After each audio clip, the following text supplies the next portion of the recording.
Hello everyone and welcome. So this is going to be a short tutorial on how to fight and defeat BAAL, the first Titan you will fight in a raid for Ghost Recon Breakpoint. Whether you've never raided before or you're a seasoned pro, I think this video could be helpful to everyone.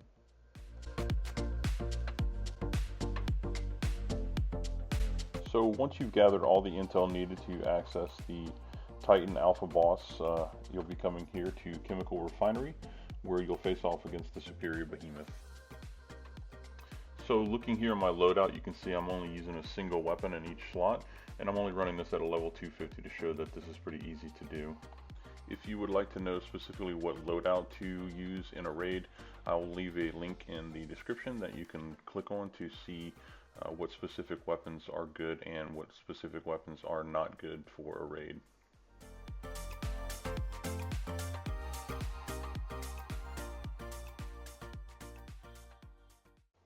Alright, so I'm going to quickly explain his defenses.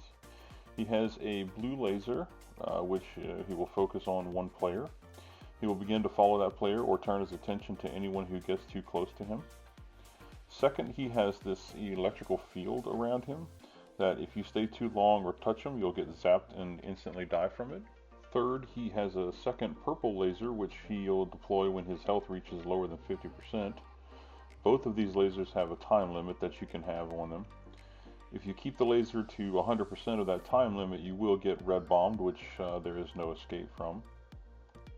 Next, and this only applies to the person that has the aggro or is leading him, he will actually charge head first at you very quickly if you get too far away from him. So you definitely want to stay within a certain range in front of him, obviously without getting zapped.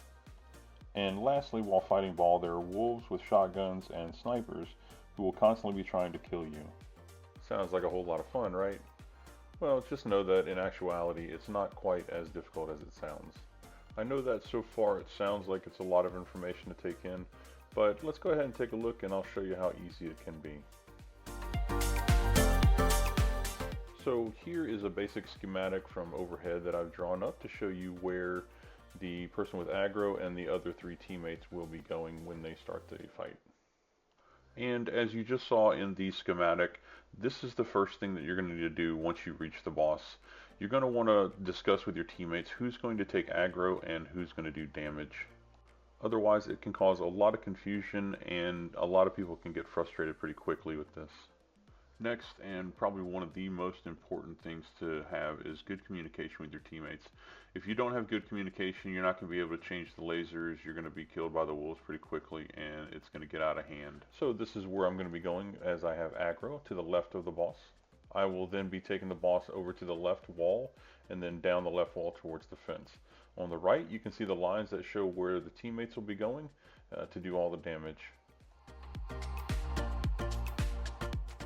So in also speaking about communication, one of the things that the person doing aggro should and always be responsible for is taking out the wolves on this side of the arena and also taking out the snipers as best as possible. Now, any other enemies coming from other door locations are a plus, but those should be your assignments, which I will discuss in more detail. I'm going to stop it there for a moment. As mentioned earlier, these are the doors that the wolves will be coming out of. This is the responsibility of the person doing aggro to take out any enemies coming from these locations. Next, you'll see me monitoring these areas here. This is where the snipers come from on their perches. You can see in yellow there, that was where the other wolves will be coming out. Those are optional for the person doing aggro, but as best as possible, the person doing aggro can try to take out those snipers. You want to definitely keep the enemies off of your team as they're taking down the drone for you. So there it is. The boss was defeated in, I believe, about 1 minute, and that's a regular raid. So again, it's not that difficult once everyone has the mechanics down and knows their part with that good communication. So now we're going to take a look at what to do when you are assigned a role to do damage to the boss instead of aggro. Alright, so I've drawn up this little schematic to show you where the person doing aggro is going to go in green. They're going to go off to the left, and then the person's doing damage, the other three, are going to go in the blue off to the right and set up for doing damage on the back of the drone. You want to make sure that one of the teammates doing damage specifically has the blue laser. If the person having aggro takes the laser, then you're unable to switch the laser between each person, and you'll quickly get to that 100% where he'll red bomb you. And at this point, the other player already had the laser for a while, so I went ahead and took it. And without even waiting for me to get to 50%, my other teammate went ahead and took the laser on their turn, so now the laser can actually be taken by me if I wanted to go back and get it. Okay, again, I'm going to slow it down here for just a second so you can see that the other two players I'm doing damage with are switched to the blue laser. And that one player who already had the blue laser is fixing to come straight over and take this purple laser from me.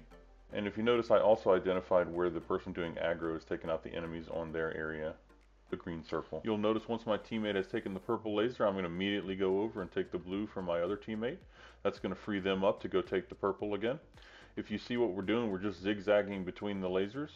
The reason for that is it's going to keep the lasers from getting to 100% and the red bomb coming out and taking us out. All this is performed while we do continuous damage.